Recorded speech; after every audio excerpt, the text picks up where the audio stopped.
Mata kala-kala ne kuma iri-iri ne.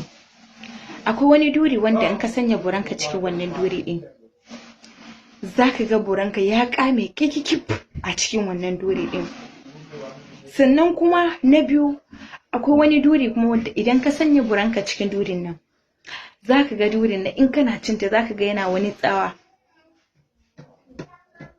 Yana bugawa kaman kana buga tebur.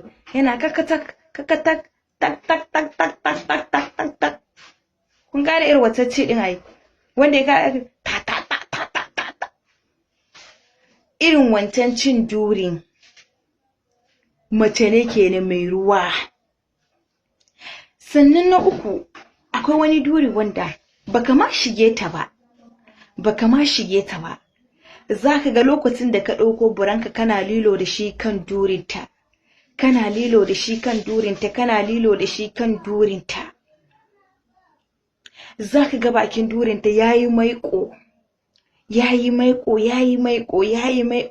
Kana lilo da shi yayi maiƙo.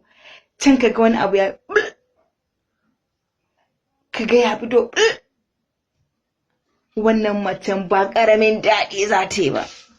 Na rantse da imanin Allah, daɗi za ta yi.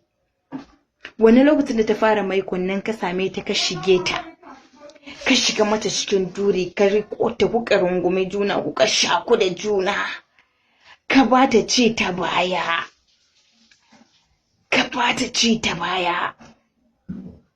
Wayyo Allah duniya. Ka san Allah, duniya wala'ira.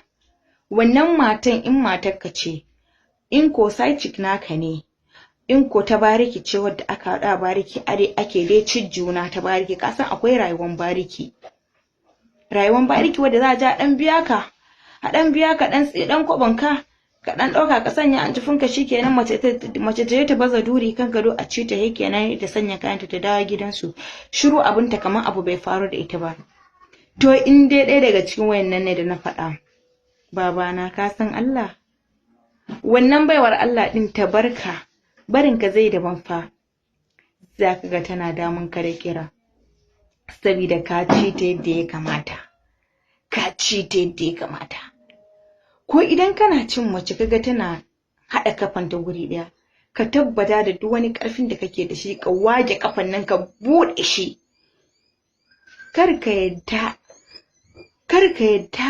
ka bari kana cin mace kafafuwanta duka suna nan hada guri daya. No, kar ka yadda da wannan. Ka tabbata da cewa in kana cin ta kafafuwan nan ka bubbuda sai yadda ka san tire, yadda ka san gini wanda ake budewa, ka bude ta, fasa mata cikin dorinta, fasa mata yayin kugunta,